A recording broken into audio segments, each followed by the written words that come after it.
வணக்கம் தாய்நாடு.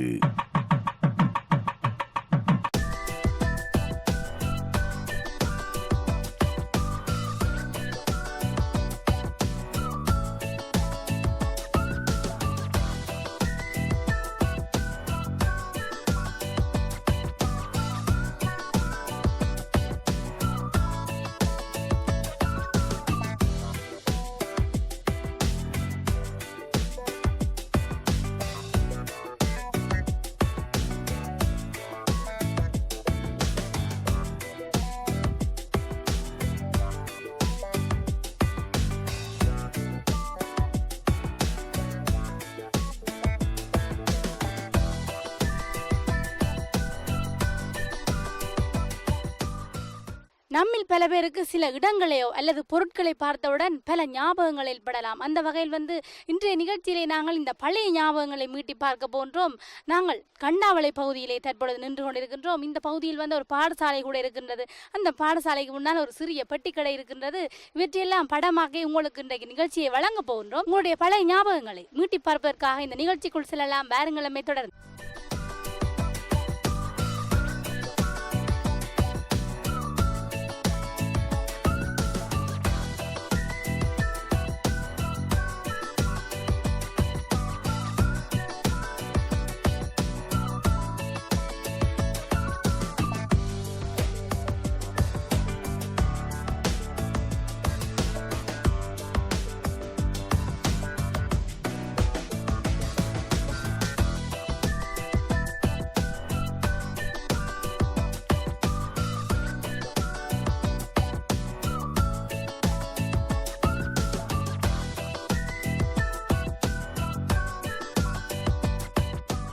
கண்டாவளையினுடைய குடியிருப்பு பகுதிக்கு வர வேண்டும் என்று சொன்னால் அரைவாசி தூரம் மண் பாதையாகவே இருக்கிறது. நேர்கள் கூட அந்த பாதையினுடைய நிலைமையை பார்த்திருப்பீர்கள்.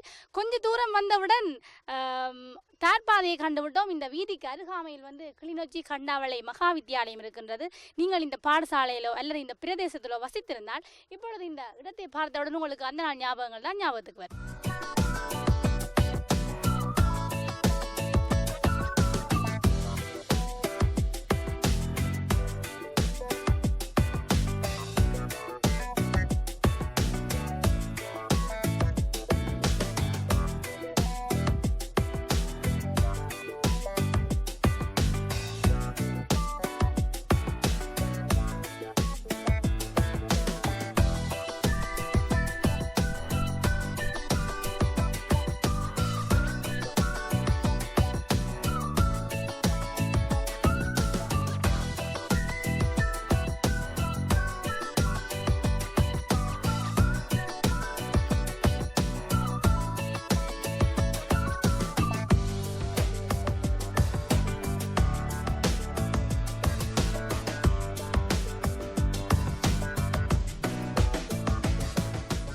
கண்டாவளை மகா வித்தியாலயத்திற்கு முன்புறமாக ஒரு சிறிய தேநீர் கடையை பார்த்து கொண்டிருக்கிறீர்கள். நீங்கள் இந்த பாடசாலையில் கல்வி கற்ற காலங்களில் இந்த தேநீர் கடைக்கு பள்ளி முட்டை, அதை விட சிறிய கச்சா நல்வா போன்ற பொருட்களை நண்பர்களுடன் வாங்கி சாப்பிட்ட ஞாபகங்கள் இப்பொழுது இந்த இடத்தை பார்த்தவுடன் உங்களுக்கு நினைவுக்கு வரும்.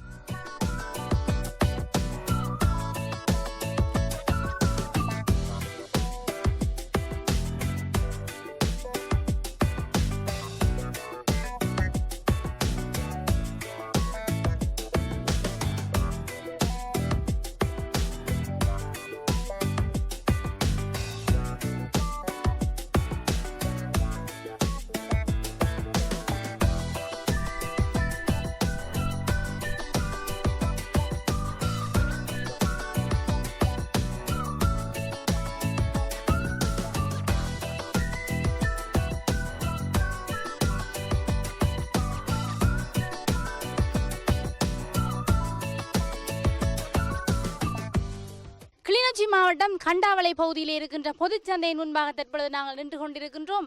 பொதுவாக சந்தை என்று சொன்னாலே எந்த நேரம் மக்களினுடைய இரைச்சல் சத்தங்கள் அதை விட பரபரப்பாக காணப்படும். ஆனால் அந்த இடத்தில் எந்த ஒரு மனித நடமாட்டத்தையுமே காணவில்லை. அந்த சந்தை வெறிச்சோடி போய் காணப்படுகின்றது. ஏன்னு சொன்னால் நாங்கள் அந்த நேரத்தை கடந்து விட்டோம். அதன் காரணமாக அந்த இடத்தில் எந்த ஒரு ஆட்களையுமே காணவில்லை. அதை விட மரக்கறிகளை விட மீன்கள் தான் இங்கே இருந்து அதிகமாக விற்பனை செய்யப்படுகின்றன. இந்த மீன்கள் எல்லாம் வடமராட்சியின் கிழக்கு பகுதி, அதாவது வெற்றிலைக்கேணி, கட்டைவேலி போன்ற பகுதிகளிலிருந்து மீன்கள் கொண்டு வந்து இங்கே இருந்து விற்பனை செய்யப்படுகின்றன.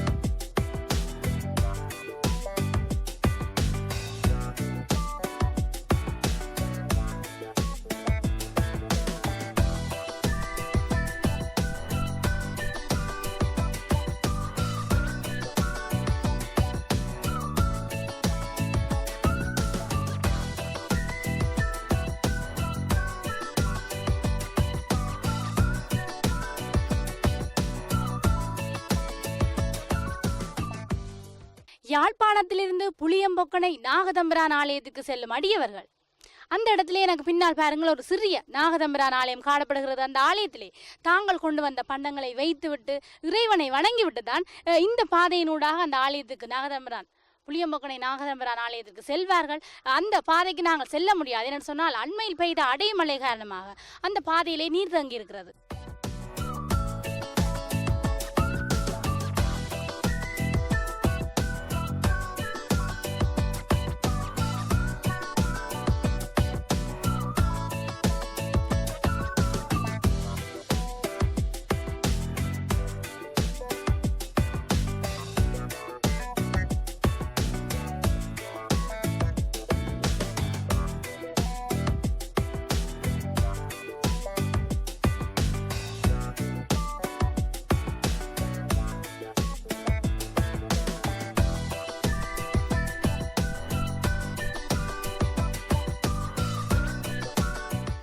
இந்த கடையை பாருங்கள்.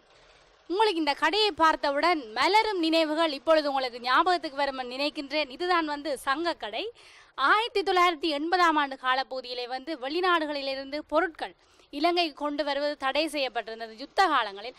அந்த நேரத்தில் வரிசையாக நின்ற ஞாபகங்கள், பானுக்கு வரிசையாக நின்ற ஞாபகங்கள். அதுவும் அதிகாலை வேளையிலே பானுக்கு வரிசையாக நின்றிருப்பார்கள், மண்ணெண்ணெய்க்கு வரிசையாக நின்றிருப்பார்கள், கூப்பன் மாவுக்கு வரிசையாக நின்றிருப்பார்கள். இப்பொழுது இந்த சங்க கடையை பார்த்தவுடன் உங்களுக்கு அந்த நாட்களிலே நீங்கள் வரிசையாக நின்ற ஞாபகங்கள் தான் இப்பொழுது உங்களுக்கு ஏற்படும்.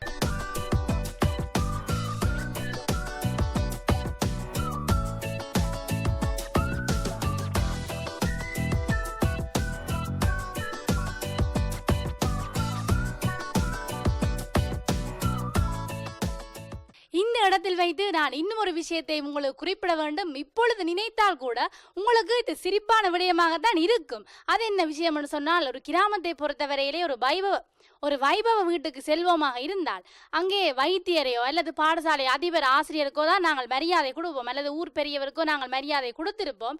ஆனால் 1980களிலே நாங்கள் ஒரே ஒருவருக்கு தான் அதிகமாக மரியாதை கொடுத்திருப்போம். அவர் தான் அந்த கிராமத்தினுடைய சங்கக்கடை மேனேஜர். அது ஏனென்று சொன்னால், சங்கக்கடை மேனேஜரிடம் தான் இலகுவாகவும் மிக விரைவாகவும் இந்த பொருட்களை பெற்றுக்கொண்டு சென்று விட முடியும். வரிசையில் நிற்க தேவையில்லை.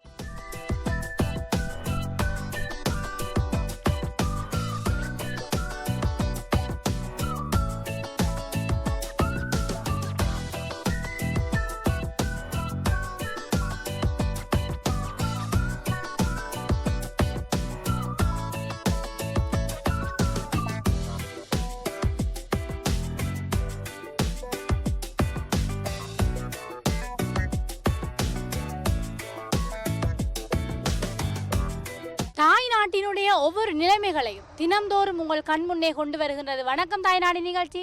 அந்த வகையில் இந்த நிகழ்ச்சியை பார்த்து ரசித்திருப்பீர்கள் என நம்புகின்றோம். மீண்டும் இன்னும் ஒரு தாய்நாட்டு நிகழ்ச்சியிலே நேர்களை சந்திக்கலாம். ஒளிப்பதிவாளர்கள் தர்ஷன் மற்றும் மசூரன் இணைந்து உங்கள் சர்மா.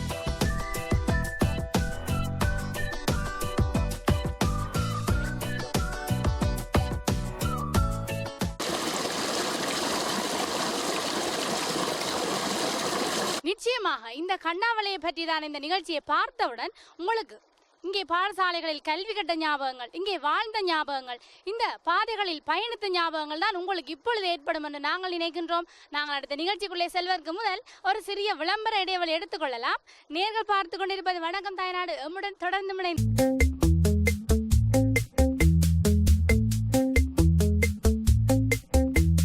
வணக்கம் தாய்நாடு.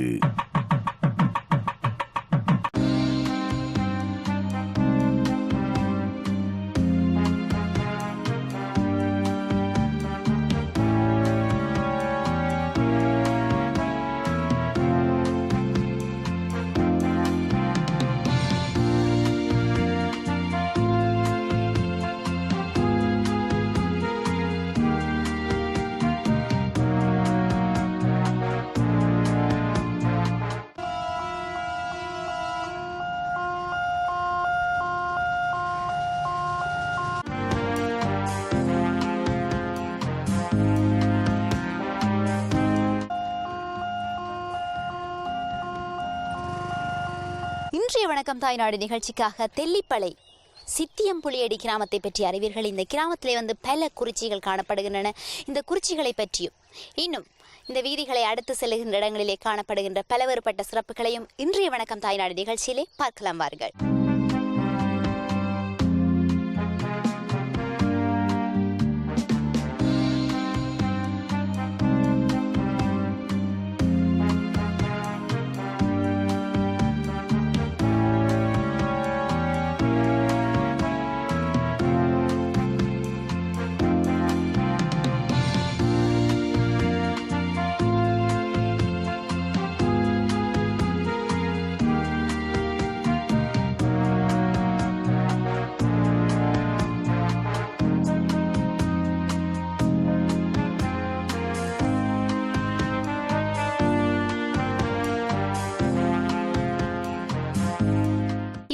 பார்த்தால் தெரியும், கடந்த வருடம் தேர்தல் இடம்பெற்ற பொழுதுதான் இங்கே புகையிரத தண்டவாளம் கூட போடப்பட்டு இப்போது புகையிரதங்கள் கூட செல்லுகின்றன. ஆனால் இந்த இடத்துல இந்த குறிச்சியை நிறைய குறிச்சிகள் காணப்படுகின்றன சொல்லி குறிப்பிட்டிருந்தேன். குறிப்பாக பெரிய புலம், குட்டிய புலம், இன்னும் கட்டுவன் புலம் என்று பல குறிச்சிகள் காணப்படுகின்றன. இப்போது நாங்கள் இந்த கோவிட் புலம் என்று சொல்லி ஒரு குறிச்சி கூட இருக்கிறது. அந்த புலத்துக்கு சென்று அங்கே இருக்கின்ற சில சிறப்புகளை பார்ப்போம் பாருங்கள்.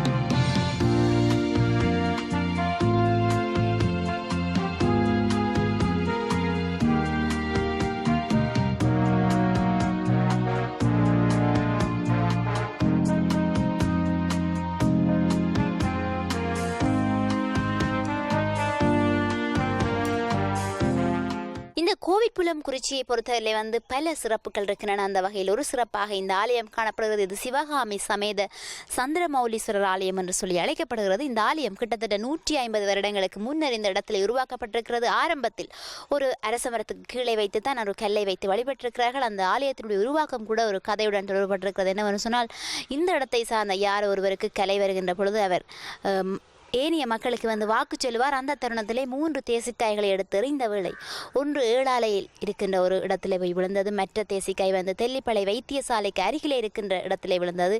இன்னும் ஒரு தேசிக்காய் இந்த இடத்திலே விழுந்து விட்டது. இந்த இடத்திலே விழுந்த தேசிக்காய் விழுந்த இடத்திலே தான் வைத்து அந்த கல்லை வைத்து வழிபட்டு வந்த மக்கள் பிற்பட்ட காலங்களிலே இந்த ஆலயத்தை அமைத்து வழிபட்டிருக்கிறார்கள்.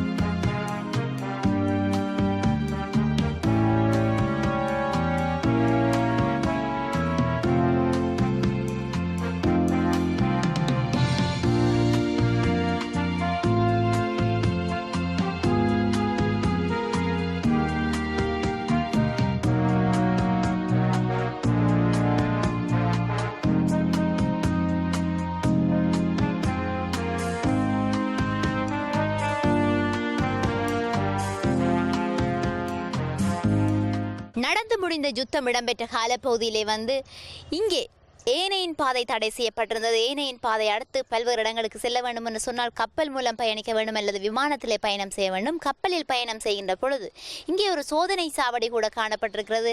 இந்த இடத்துல இப்போது திருமண மண்டபம் கூட அமைத்துக் கொண்டிருக்கிறார்கள். இந்த சந்திரமௌலீஸ்வரர் ஆலயத்திற்கு அருகில் இருக்கின்ற இடம் என்று சொன்னால் நீங்கள் கப்பலில் பயணம் செய்திருந்தால் உங்களுக்கு நிச்சயமாக ஞாபகம் வந்திருக்கும். என்ன காரணம் என்று சொன்னால் காங்கேசன்துறை கடல் மூலம் பயணம் செய்து அங்கே இருந்து இங்கே வருகின்ற மக்கள், இங்கிருந்து அங்கு செல்லுகின்ற மக்களும் வந்து இந்த சோதனை சாவடியிலே பரிசோதனை முடிந்த பின்னர் தான் தங்களுடைய இடங்களுக்கு செல்லுவார்கள். இந்த இடத்திலே கூட இப்போது ஒரு திருமண மண்டபத்தை அமைத்துக் கொண்டிருக்கிறார்கள்.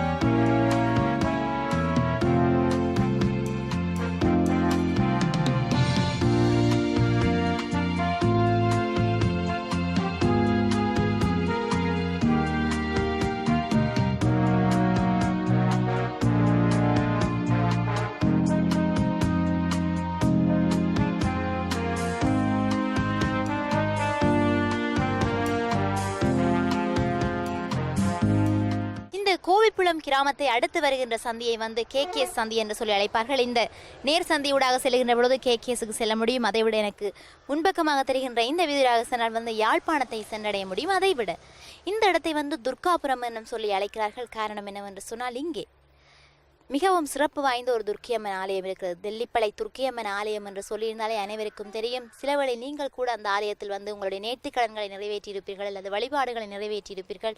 இதன் காரணமாகத்தான் வந்து இந்த வீதியை துர்காபுரம் என்று சொல்லி அழைக்கிறார்கள். அதை விட இங்கே ஒரு சிறிய ஆதார வைத்தியசாலை அருகே அமைந்திருக்கிறது. அந்த ஆதார வைத்தியசாலைக்கு அருகிலே பலி வடக்கு தெல்லிப்பளை பிரதேச சபை கூட அமைக்கப்பட்டிருக்கிறது.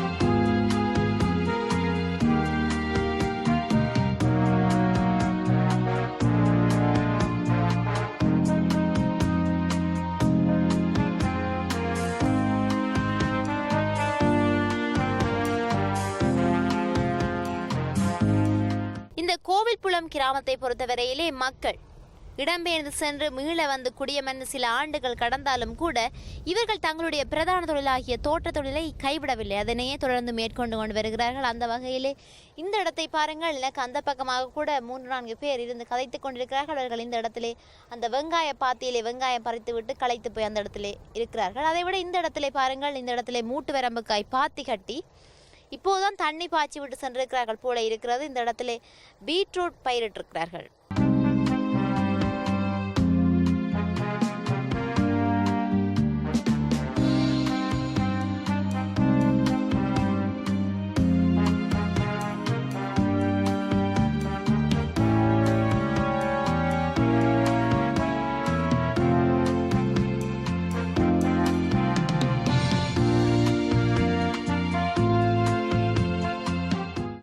மற்றொரு நிகழ்ச்சியில் உங்களை சந்திக்கலாம். ஒளிப்பதிவாளர் புவியுடன் உங்கள் விஷானி.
வணக்கம் தாய்நாடு. கிளைகள் எங்கே படர்ந்தாலும்